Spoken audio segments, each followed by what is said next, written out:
다음에 더불어시민당에 말씀드리겠습니다. 열린민주당 아닌가요? 죄송합니다. 이게 민주당의 적자가 누군지 제가 계속 헷갈려가지고 그렇습니다. 적자가 누군지 좀 밝혀주시기 바랍니다. 이제 사실상 준연동형 비례대표제에 가장 혜택을 많이 받는 정당인데요. 왜냐하면은 민주당에서 만약에 꼼수 비례 위성 정당을 만들지 않았다면은 당연히 민주당 지지자들은 표가 이쪽으로 몰렸겠죠. 하지만 민주당이 꼼수 위성 정당을 만들면서 똑같이 민주당에서 다른 분들이 떨어져 나옴으로 인해서 정당을 하나 더 만들었고 지금 민주당이 세 개로 쪼개진 상황입니다. 이게 참 저희가 저희 당의 손학규 대표께서 단식하면서 준연동형 비례대표제, 그때는 연동형 비례대표제였죠. 연동형 비례대표제를 어렵게 다시 촛불을 살려서 이끌어내서 4+1을 통해서 통과를 시켰는데 연동형 비례대표제의 취지가 지금 굉장히 많이 무색하게 된 것 같습니다. 그래서 질문을 드리자면은 준연동형 비례대표제는 사실 이번 21대 총선에서만 적용되지 않습니까? 근데 그러면은 연비제를 폐기해야 된다고 생각하십니까? 아니면 100% 연비제로 가야 된다고 생각하십니까? 연동형 비례대표제에 대해서 앞서 주신 말씀부터 좀 설명을 드려야 될 것 같습니다. 잘 아시는 것처럼 연동형 비례대표제를 마지막까지 반대하다가 연동형 비례대표제의 법률적 허점을 이용해서 꼼수를 부린 최초의 정당은 미래통합당이고 그렇게 해서 만들어진 당이 미래한국당이었습니다. 후보자께서도 잘 알고 계실 거라고 생각합니다. 그 부분에 대해서 연동형 비례대표제를 위해서 최선을 다해서 노력하신 우리 정의당의 아낌없는 비판 충분히 받아도 마땅하다고 생각합니다. 그 꼼수 때문에 미래를 참칭하면서 과거로 돌아가고자 하는 수구 세력의 의석을 최소화하기 위해서 만들어진 정당들이 지금 더불어시민당과 열린민주당이라고 알고 있습니다. 저희들이 세 쪽으로 갈라졌다고 말씀하십니다. 보기에는 세 쪽으로 갈라진 걸로 보이실지 모르겠습니다. 그렇지만 세 당이 지향하는 바는 다 똑같습니다. 제가 강줄기가 모두 모여서 큰 바다로 흐르듯이 더 큰 하나가 되기 위해서 노력하는 민주개혁 진영의 지평을 넓히겠다고 늘 말씀드려온 바 있습니다. 그 길에 늘 함께할 것이고 국회가 개원되면 여기 계시는 정의당이나 민생당 후보님도 역시 민주주의와 개혁의 전진을 위해서 함께해 주실 거라고 믿고 있습니다. 연동형 비례대표제는 문재인 정부의 공약이었을 뿐만 아니라 그 설계 과정에서 많은 논의가 있었던 제도입니다. 이번에 이런 꼼수를 허용하지 못하도록 이 선거법 또 선거제도는 반드시 바뀌어야 합니다. 그리고 연동형 비례대표와 관련해서 권역별 비례대표제 또 석패율과 관련해서도 이번 선거의 경험을 바탕으로 정밀한 공약 설계 또 정밀한 제도 설계를 통해서 어떤 것이 가장 민의를 확실하게 대변할 수 있는 것이고 민의를 배신하지 않는 제도가 될 것인지 저희는 재설계를 통해서 만들 수 있다고 생각합니다. 꼼수를 허용하지 못하게 하는 제도로 하면 예를 들면 어떤 게 있을까요? 가장 대표적으로 비례대표 정당의 위성 정당을 설립하지 못하게 하는 게 있을 수 있겠고요. 그다음에 그 비례대표 후보를 선정하는 과정에 있어서도 많은 꼼수가 있습니다. 지금 여기 앉아 계시는 후보님들도 본인이 갖고 계시는 순번이 있는데 그 순번을 어떻게 받으셨는지 정확히 알지 못하실 겁니다. 이렇게 당 지도부 마음대로 하는 순번, 그다음에 칸막이가 필요하다면 그 칸막이는 왜 필요한 것인지, 비례대표 후보를 선정하는 절차는 어떻게 되어야 하고 그것이 연동형 비례대표와 어떻게 연계되어야 하는지 이런 것들은 앞으로 국회에서 머리를 맞대고 많은 논의와 토의가 필요한 부분이라고 생각합니다. 예, 알겠습니다. 제가 이해하는 광주 정신은 그러니까 이게 비록 이 행동에 결과가 나올지 않을지라도 옳은 것을 따르는 것으로 알고 있습니다. 하지만은 사실 이번 연비제 사태 관련해서 미래통합당이 꼼수를 썼기 때문에 우리도 꼼수를 쓰겠다라는 민주당의 주장에 대해서는 저는 아직도 잘 이해를 하지 못하겠고 그 틈을 타고 이제 새로 창당을 한 열린민주당의 뜻도 저는 아직 이해가 잘 안 됩니다.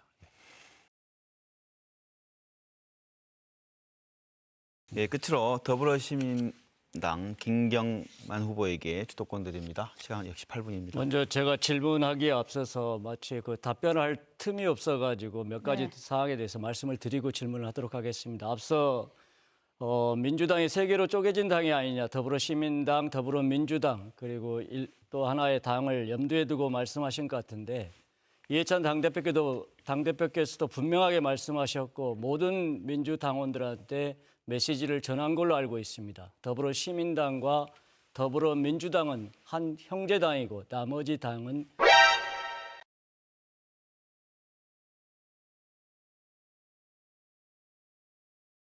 민주당을 참칭한 당이라고 마치 그렇게까지 표현했습니다마는 어쨌든 세 개로 쪼개진 당이 아니다라는 것만은 분명하게 말씀을 드리겠습니다. 민생당 이내운 후보님께 질의하겠습니다. 민생당은 4년 전에 있지도 않은 호남 홀대론으로 호남 유권자들을 현혹하여 많은 국회의원을 배출한 국민의당을 모태로 하고 있습니다. 지난 4년 국회에서의 그 일을 보면은 문재인 대통령의 안정적인 국정 운영을 상당히 또 어렵게 한 것이 국민의당이요, 바른미래당, 대한신당, 민주평화당 그리고 민생당이라는 이야기가 있습니다. 그런 기억이 생생한데 지금 와서는 또다시 호남 유권자들에게 표를 달라고 하고 있습니다. 혹시 후보님께서는 이러한 민생당 후보들의 과거 행적이나 행태에 대해서 어떻게 생각하시는지?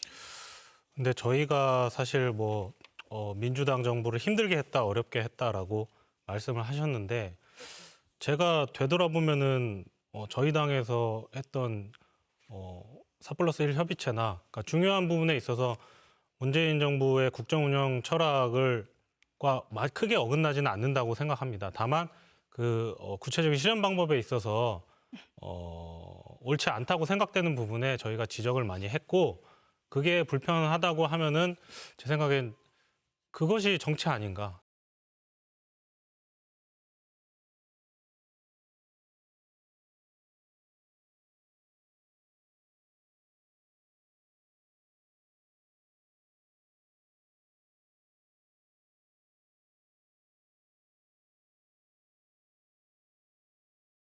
결국에는 다른 의견을 내고 여러 가지 의견을 취합해서 가장 옳은 길로 국가 운영을 하는 게 정치 아닌가. 그런 측면에서 봤을 때 저희 민생당은 예전에도 그렇고 지금도 그렇고 제 역할을 하고 있다고 생각합니다.